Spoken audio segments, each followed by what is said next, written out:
Hey guys, how are you? Welcome back to my channel. On today's video, I have an introduction of a project pan that I haven't done in ages. When I first started to project pan in 2016, I remember that I decided to basically hit pan in the Lorac 1, Lorac 2, and then Lorac 3 palettes, and I almost finished those palettes.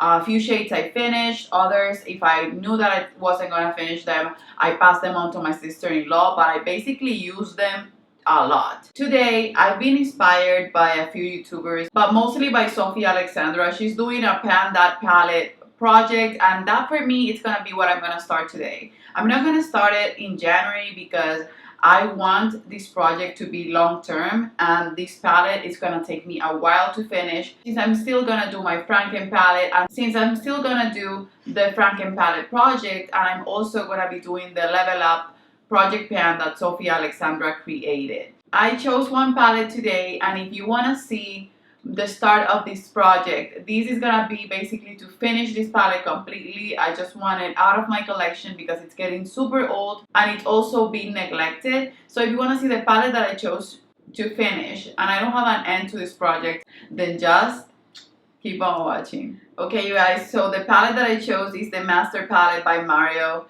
This palette I loved so much. I even was wanting for him to re-release it so that I could repurchase it, and then I stopped using it because I got this feeling that since it was limited edition, I wasn't going to be able to have it anymore in my collection. Now I don't fear that with limited edition products, even though sometimes limited edition actually means limited edition, like this palette.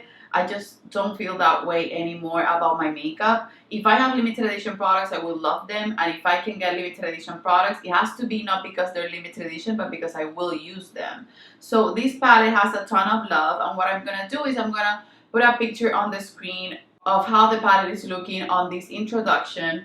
And then that way you can see comparisons for each update. So this one I actually had in the Pan Those Eyeshadows project, or at some point I had it in a project in which I wanted to hit pan in every shade, even the Pan That Palette project. But for me, Pan That Palette meant to hit pan in every shade, not to actually finish the eyeshadows. What I'm gonna do today, since I have pan in every single shade, is I'm gonna tell you the eyeshadows that I'm gonna be focusing on so that you can see progress next month. But that doesn't mean that I'm only gonna focus on one shade. I'm gonna actually use the entire palette up, and that's the way that I work with eyeshadows. Even today I work with an eyeshadow palette and I use almost every single shade in the eyeshadow palette, and then I went in with other eyeshadow palette and dip into it just to get a few more things like inner corner, a little bit of glitter, a little bit of dimension. When I use one palette, I tend to just go for it, go crazy with it, and do either a one eyeshadow look or I use the entire palette. The first three shades that I'm gonna start with, that I'm gonna work on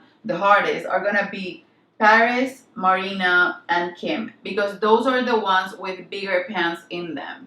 Those are my favorite eyeshadows from this eyeshadow palette, and if I can finish one of them or one eyeshadow per update, even if it's starting with these three, and start to expand the pan on these other shades, that would be amazing. And also because Marina can be used with Violetta, then Kim with Isabel, and then Paris with Lula, which are the mattes. And mattes are harder for me to finish than shimmers. So I want to be able to focus on them and then try to expand the pan on the mattes so that I can just make the most out of the palette. I know the hardest eyeshadows for me will be Bronx and Claudia, which are the deep blue and the green, but the rest it will be pretty easy, but it will take time since I'm no longer in the mood when it comes to my panning projects to just use one product and then neglect the rest of my collection. I will be rotating it in with my other palettes,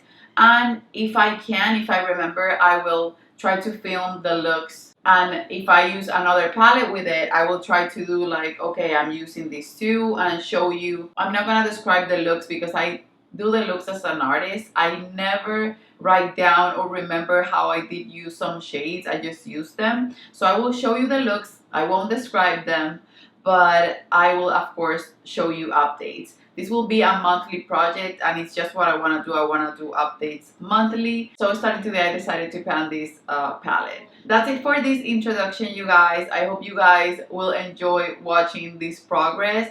I will take pictures. I never do take pictures of my Project Pan products, but I will be doing it today so that you guys can see the progress and so that I can see it and get excited about it. Remember to leave something that reminds you of a pan below as an emojis if you watch the entire video. If you're doing this project, please let me know so that I can go and binge watch your videos so that I get more inspired to finish this beautiful palette. That's it, you guys. I love you, and I guess I'll see you on the next one. Bye bye.